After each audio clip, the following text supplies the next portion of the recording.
Well, thank you, and let me know what questions you have for me today. Yeah, the first one's maybe a little bit more specific. Yeah, so I think it's totally okay to apply to a postdoc that's slightly different than what you've mainly done during your PhD experience or your PhD training. People pivot all the time, and I think as long as you explain why, maybe Hmm. some of your prior publications are in a different field and explain the reasoning why you made that shift. I think that's fine, and I think people would be more than happy to like I think you still have some experience in the field that you're pivoting to. So I think it's totally okay. And I would not let that deter you from applying to postdocs. Okay. Yeah, because I was thinking about maybe I should wait a little bit longer or could I already apply, but it's great to know Yeah, that I not. would say that sometimes I've heard of people who actually don't even get matched in a postdoc that's exactly doing the research that they're wanting to do. It kind of Mhm. sometimes is just like who has a spot? Is it somewhat related to what you do? And then while you're doing your postdoc, if sort of the research with your mentor isn't exactly what you're doing, you can still get involved in your own projects, collaborate with other researchers who are sort of doing the work that you want to be pivoting or Yeah. moving forwards. Yeah. Mhm. Okay, that's good to know. Yeah. And I read that you have maybe, or you had 24, 21 first author publications in your PhD, and I was really impressed by that. And do you think there's a specific number of publications you need for a postdoc? No, there's not. I No. would say, you don't need to have any specific number in order to get any kind like, all of my, um, cohort mates, they end up finding a job or a postdoc, regardless of the number of my Okay, yeah. classes are very successful, but they have, a range of publications, presentations, like everyone's CV is unique to them, and they've all been able to successfully find a postdoc or a job that's a good fit for them. Mhm. Okay. And do you maybe have some tips for a possible interview? Um, so what's interesting is I didn't actually interview for my postdoc position because I just went back and worked with a mentor that I had previously Mhm. interned with. So I used more networking to get my Good. position. But I guess what specifically, I mean, I have a lot of interview tips. I've made videos on, interviewing that I can share, but um, I always find that at least in academia and research, when you're interviewing, it's less about like impressing the other person with your behavioral, like, oh, what are your strengths and weaknesses or Mhm. whatnot. It's kind of more of a like natural conversation about your research experience, your background, your passion. And I think that as long as you are genuine and really let that passion shine through, that is probably kind of the most impressive part of the interview process that will allow you to stand out and shine. So, yeah, Okay. just be yourself. That's, I know, Yeah. easy and easier said than done, or seems like Mhm. kind of an obvious answer, but I think that is what will take you far when you interview. Okay. And do you maybe have an advice for international applicants? Maybe the aspect of the visa process and it's maybe more difficult for the institution? So I again don't know too much about the international Mhm. experience. I can say that I have friends who have applied for postdoc positions.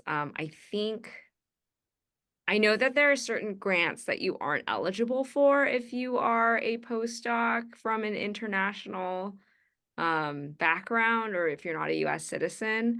Um, but I'm just thinking through all of my international friends, they all found postdocs. Yeah, that's good. Yes, so I wouldn't worry too much. People are able to find postdocs. I would Mhm. say, yeah, that's not going to be a problem if you're not a US citizen. And you think cold emailing is a good method to maybe get a postdoc?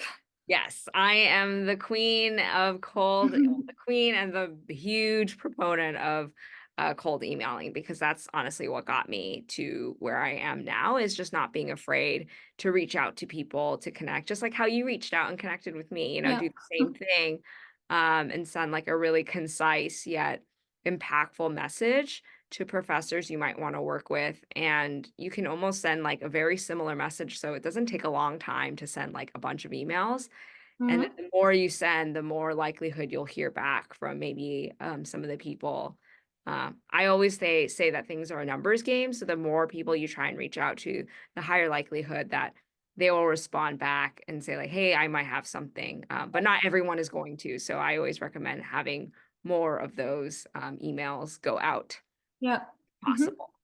And, Uh, is it typical to send a research proposal and a CV like a normal application, even Yeah, if so it what is I not? would do, I would just write a really short email, Mhm. introducing who you are, a couple of lines of like your research experience, and then you can attach your CV. Or Mhm. if you have like a website, just something so that they can quickly glance. They're not going to spend a long time looking at this. But yeah, I would attach your CV, and then like um yeah, don't make it too Mhm. complicated, because, you don't wanna send, like, a whole application, like, an email. You want, Mhm. the shorter it is, the better with these Yeah, kinds of okay. They will communications. probably not read it if I send a long letter. Exactly. Okay. And something that really interests me as well is not exactly about the application process, but how does the mentorship differ in a PhD and in the postdoc position you are now in? That's a really great question. So I mean, it's gonna be different for every individual, and this, depending on who your mentors are in Mhm. PhD versus, postdoc. So I would say that for me, like, I had very good mentors, both in for my PhD training, as well as right now in my postdoc. And I was like, when selecting my mentors, I make it not only a big goal of mine to find someone who is a good research fit, but also a good personality fit. Mhm. And I would say for my PhD advisor, he was more sort of like trying to get me, like he's my academic advisor too. I was still taking classes, so he was trying to like make sure I was like meeting all of my requirements for the PhD, such as like preparing for the exams, getting my dissertation proposal together, and we had that kind of relationship in addition to like a research relationship. Mhm.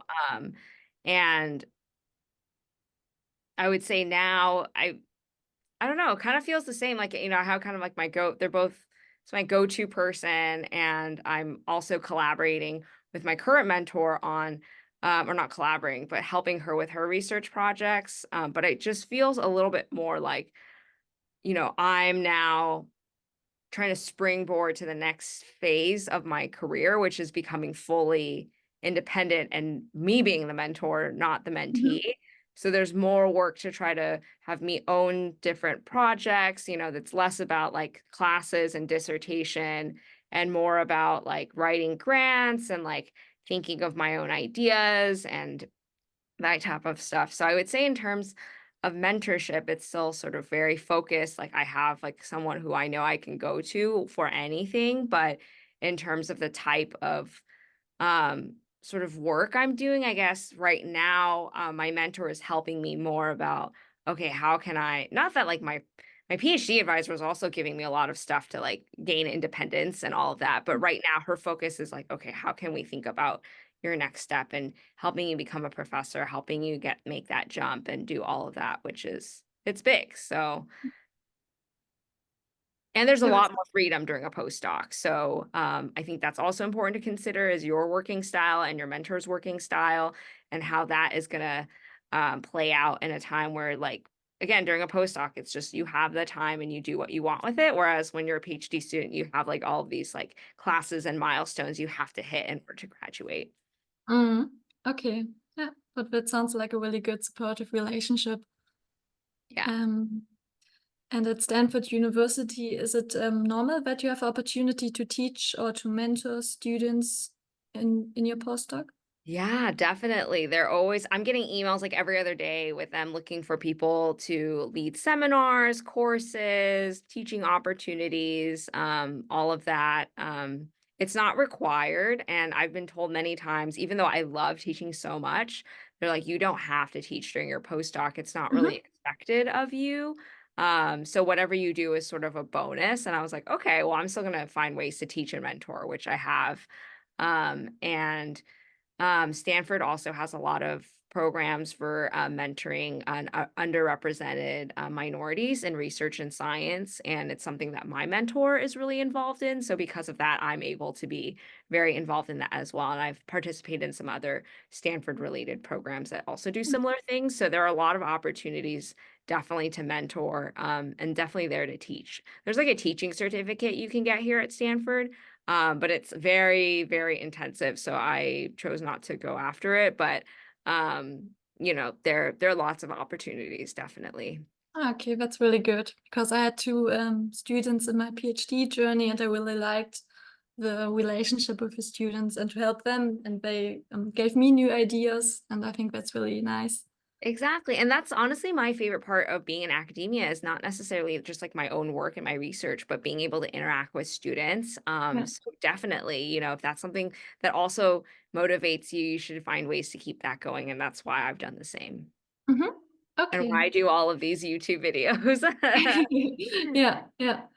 Um, I actually just have one last question, which is a little bit off topic, but if it is possible on the Stanford campus to visit the buildings inside, or do I need a university ID for that, like the library, for example? I'm not sure right now because of all of the encampment stuff going on, like what's Mhm. going to happen in the fall. But if you just want to walk around and look at the buildings, the campus is generally, from what I think, open.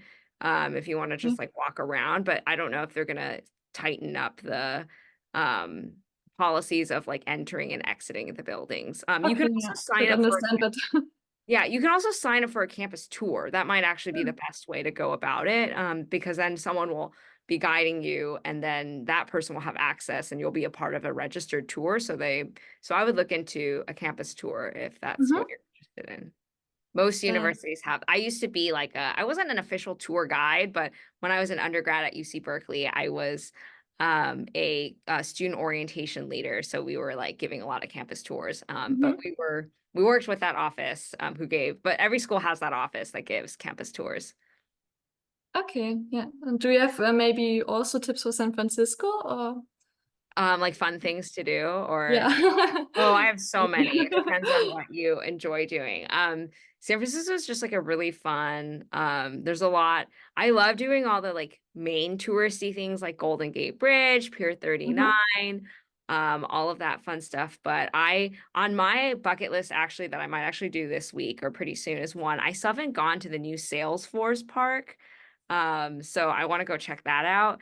Mhm. And I didn't know this, but one of my favorite places I used to go to is this little chocolate shop called Dandelion Chocolate in Mission District. That's also another great place to go if you just want like really good food and to walk around. They have murals there. But I only knew that they had a small shop there. I didn't realize they had like an actual like factory. So I kind of want to go there and Mhm. want a tour or taste some chocolate. We'll see. Yeah, that's good. Um, yeah, but there's fun things. There's so much to do in San Francisco. So I would think about if you want to do something outdoorsy, if you want to eat, if you want to walk around, there's like something for everyone in the San Francisco area. Yeah, I would definitely walk along, like go to Pier 39, Fisherman's Wharf, like that whole area is very like San Francisco. Okay. Yeah. Okay, thank you for your tips.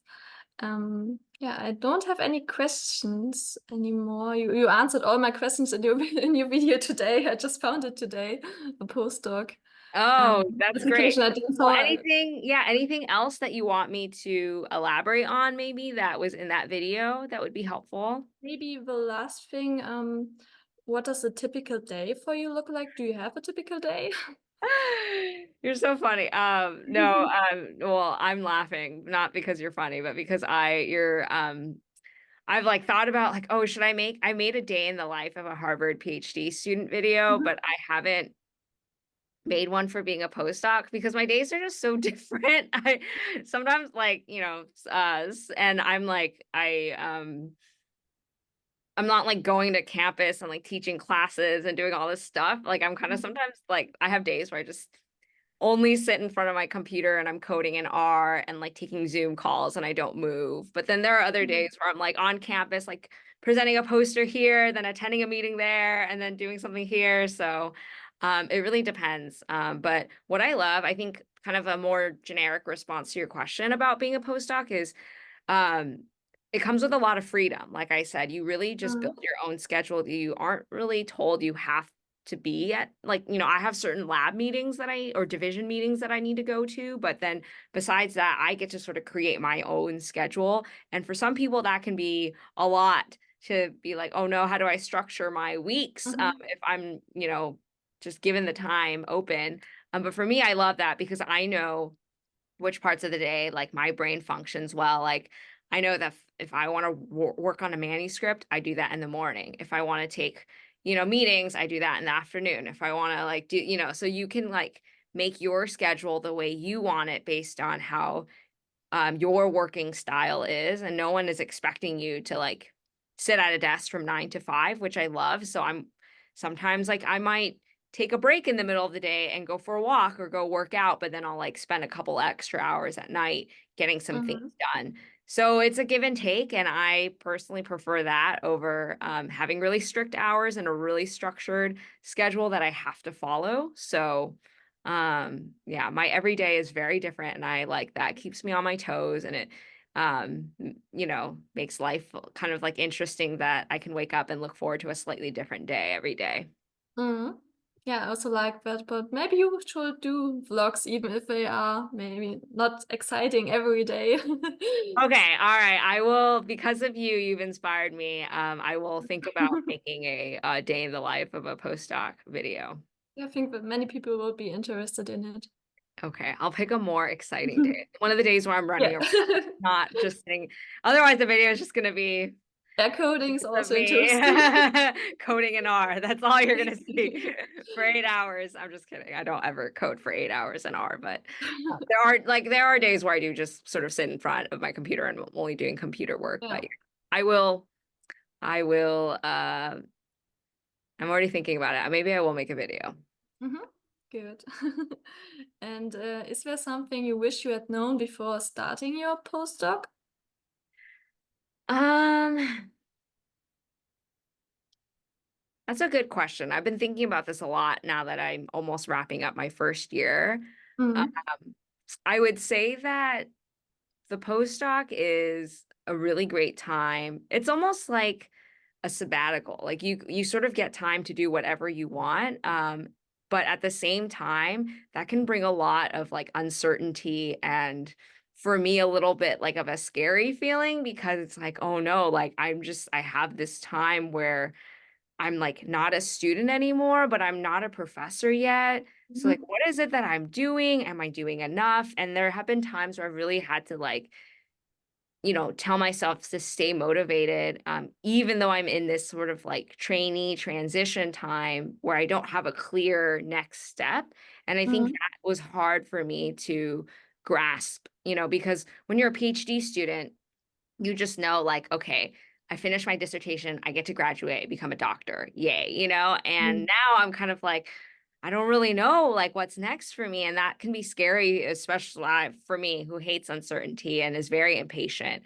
Can be very hard. For some people, postdoc is like, oh, it's time to breathe. For me, yes, it gave me some of that, but also a little time for some of my anxiety to sort of also come up a bit and be like, oh, like what is next, and you kind of are an adult now and have to think about, okay, what do you have to do next? And, you're not supposed to be a postdoc forever. So Yeah. I think that that is one thing I wish I had come in knowing a little bit more that I would sort of face this sort of internal challenge. But it's not a bad thing. And I think it's important to go through because, life in all aspects is full of uncertainty, always, Mhm. know what's coming Additionally. up next. And it's important to like learn how to still work hard and, um, you know, be Yeah. yourself and move forward in times. And Yeah, so that Mhm. yeah, something that I've discovered. I haven't talked to many people about this, slight insecurity of mine, so I'm sharing it with you and everyone I'm now. grateful. Yes. Yeah. Definitely. How is it in the US? Do you do multiple postdocs to become a professor or It really depends. Yeah, I don't have the answer to that. It okay. just it depends on, like, luck, timing, Mhm. a lot of different factors, and what I've had to learn and tell myself is that there's no route that is, like, the best or correct, like, Mhm. sometimes people find a position really quickly because it just happens to be the case. Some people, they do a really, really long post, or not really, really long, but they do a postdoc for a couple of years, maybe a little bit longer than others, but then they end up sort of like slowly making their way into like a really great tenure track professor position. And they needed those years in order to like get the grants and like do, because some grants actually force you to stay a postdoc before becoming Oh. a professor. So like there are very prestigious grants that actually make your postdoc longer. So I don't think there's like a correct answer in like length of postdoc. And Okay. what's next, which is again going back to what I was saying earlier, kind of like that whole Mm. uncertainty and why it's hard for me to grasp being in this weird phase of your academic training. But um, yeah, I would just say to like keep doing the same things you were doing as a PhD student, but like more, and Mhm. not like more, but just like have other, like, what can you do? Like, use your postdoc to sharpen some of the skills that you maybe didn't have the time to do as a PhD student, is what I'm trying to do now. Okay. Yeah. Yeah. Okay. I think you answered all of my questions. It was really helpful and interesting. Yeah. Well, it was great chatting with you too, and I'm glad that we connected. And please stay in touch and let me know kind of where things end up for you.